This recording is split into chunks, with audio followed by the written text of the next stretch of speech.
Hey guys, have any of you ever heard of Malachi Love Robinson? Well, once upon a time in Florida, a teenager decided he didn't need any medical school, a license, or, actual training to be a doctor. Nope. Who needs 8 years of school when you have a white coat and an online medical dictionary? Well, at the ripe old age of 18, Malachi thought, why wait, let's get this doctor thing rolling right now. So he did what any completely sane and responsible person would do. He opened his very own medical clinic. Yup, a whole clinic, complete with a website, an office, and even a fancy name. New Birth, New Life Medical Center and Urgent Care. Because if you're gonna be a fake doctor, might as well sound inspirational. Dressed in his Amazon lab coat and stethoscope, Malachi started seeing actual patients. He diagnosed them, prescribed them treatments, and even gave out medical advice, like he was running an episode of Grey's Anatomy. The craziest part though, was that people actually believed him. That is, until he treated an undercover cop who thought, wow, my back hurts, but this kid doesn't even have a mustache yet. Something ain't right. Turns out Love Robinson had 0 medical credentials, unless you count playing Operation as a kid. Well, when authorities confronted him, did he apologize? No. Instead, he gave a speech about how he was misunderstood and a genius. He even claimed he never said he was a medical doctor, just someone who practices holistic medicine. I think more like holistic fraud. But Florida wasn't having it. They arrested him, and in 2016 he was sentenced to jail for impersonating a doctor. Naughty Malachi thought he could get away with it. But if he was a bit more careful, then maybe he could've. I mean, all he did was make one wrong move treating an undercover cop. I think it's easy to be a fraudster. I mean, there's fraudsters who are business moguls, fraudsters who are doctors, and even president. Yeah. Although I'm not telling any of you guys to go undercover and treat patients, what I am saying is, maybe it's a good thing to fake it till you make it. All jokes aside, we've all heard the phrase fake it till you make it. It does sound a little deceptive, maybe even dishonest. But I'm not talking about being a sociopath like Malachi Love Robinson. What I'm talking about is using it the right way. It's not really about lying, it's about acting with confidence before you fully develop the skill set to back it up. And if history tells us anything, it's that some of the most successful and brilliant people in the world have done exactly that. Let me start by telling you about Howard Schultz, the man behind Starbucks. When he first had the idea to bring Italian espresso bar culture to America, he didn't have the experience running coffee shops at scale. He wasn't any business mogul, but he carried himself like someone who believed he could do it. He pitched investors and made bold decisions.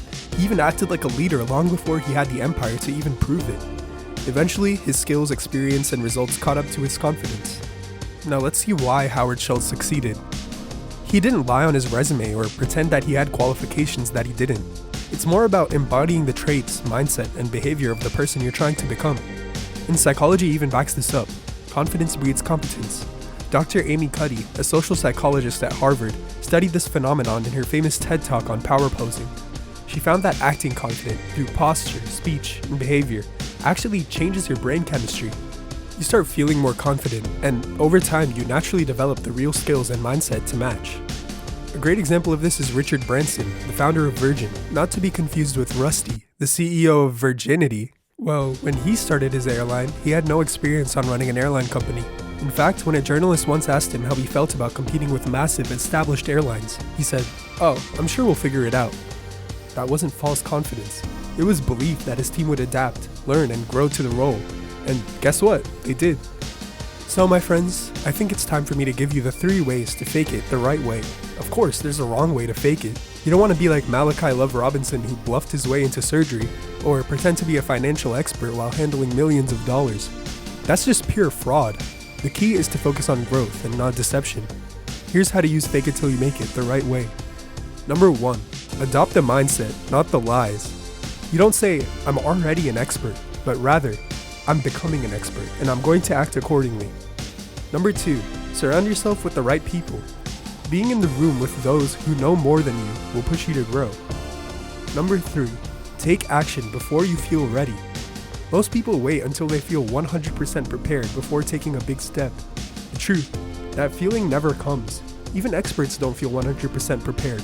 Start now and you'll learn along the way. Just dive in head first. Also, keep in mind that faking it isn't the only way to make it. Some people only make it after years and years of hard work and dedication. And for most people, faking it is just an aid for a journey that's already happening. My friend in medical school, well, she has a whole lot of confidence. But what she doesn't do is order a lab coat off Amazon and start doing surgeries on patients already. She just has the confidence to know that eventually she's gonna be really good at it, and everyone else can see that too. What I'm trying to say, guys, is if you want to be a famous YouTuber, act with the confidence of a famous YouTuber. Just don't act like FaZe Rug.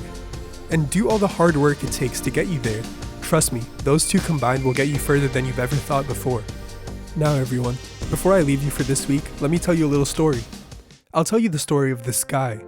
This guy had very little formal education, only about 1 year's worth. He wasn't wealthy, he wasn't a well-connected man, and he taught himself law by reading borrowed books. But one thing set him apart from the others. He acted like a lawyer before he officially became one. He studied legal texts, observed court proceedings, and started giving legal advice before he was formally licensed. Eventually though, he passed the bar exam and built a successful law practice.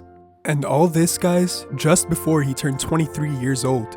At 23, he ran for the Illinois State Legislature, and at the time he had no real political experience at all, no powerful backers, and very little formal education. What he did have was an ability to speak confidently and inspire others. During his first campaign, he traveled to local towns delivering speeches where he spoke as if he were already a leader. He talked about the future of Illinois, proposed ideas for improving infrastructure, and engaged with voters as if he had years and years of experience. This guy continued his pattern throughout his entire life. He started out as a farm boy, and then a self-taught lawyer, a state legislator, a congressman, and ultimately the 16th president of the United States. This guy was Abraham Lincoln. So, if any of you ever doubt yourself, remember Lincoln. You don't have to be born into success. Sometimes you grow into it by acting as if you already belong, and working hard until you eventually do belong. That's it for this week. See ya.